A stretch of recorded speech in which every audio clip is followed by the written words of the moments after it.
Vamos a estudiar ahora una función semántica frecuente en latín, que es la expresión del lugar, es decir, las distintas formulaciones gramaticales que tiene el latín para indicar, por ejemplo, el lugar de procedencia, ¿sí?, que respondería a la cuestión unde, de dónde, para indicar ubicación, que respondería a la cuestión ubi, dónde, para indicar vía o recorrido, cuestión qua, por dónde, o punto de destino, cuestión quo o a dónde.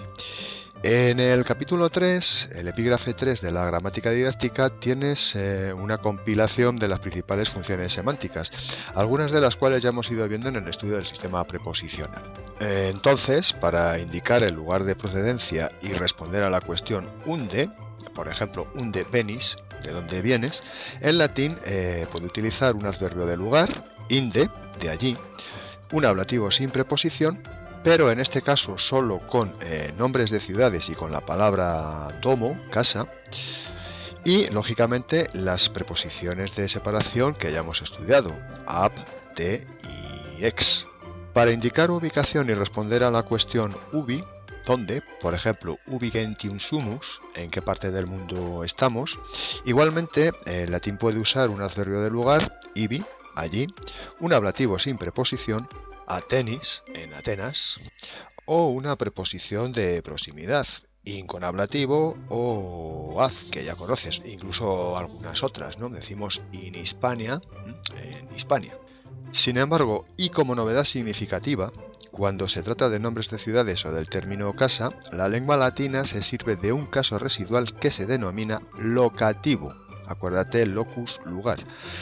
Y cuya única función es justamente la de señalar lugar en, por ejemplo, Romae o domi, en Roma, en casa. El caso locativo tiene una desinencia AE para la primera declinación o I para la segunda y tercera declinación, pero insistimos en que es un caso residual. Por ejemplo, ruri, rus, ruris, campo, ruri, en el campo.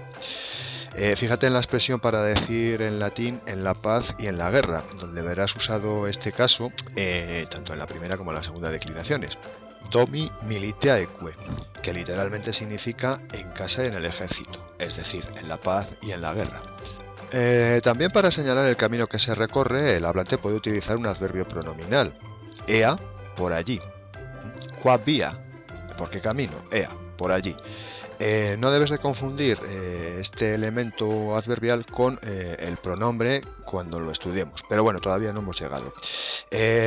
Para la misma función, o para el mismo significado, se puede emplear un ablativo sin preposición, indicando vía, por ejemplo, vía Appia, por la vía Appia, o la preposición per, que como ya sabes indica o significa travesía o recorrido, por ejemplo, per teatra, por los teatros. De igual manera, la cuestión a dónde puede contestarse con otro adverbio pronominal, eo, quo vadis, ¿dónde vas? Eo, voy allí. Que tampoco debes de confundir con el pronombre correspondiente cuando lo estudiemos. Igualmente puedes utilizar o se puede utilizar un acusativo sin preposición, siempre y cuando se trate de ciudades o de la palabra domum, casa. Eo domum, voy a casa.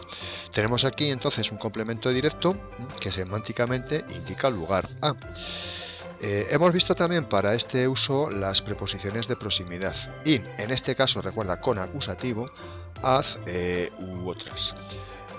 Por último, ten en cuenta que el dativo es el caso del destinatario o destino, cuando se trata de nombres de lugares, aunque este uso es más bien poético. Por ejemplo, ire caelo, ir al cielo.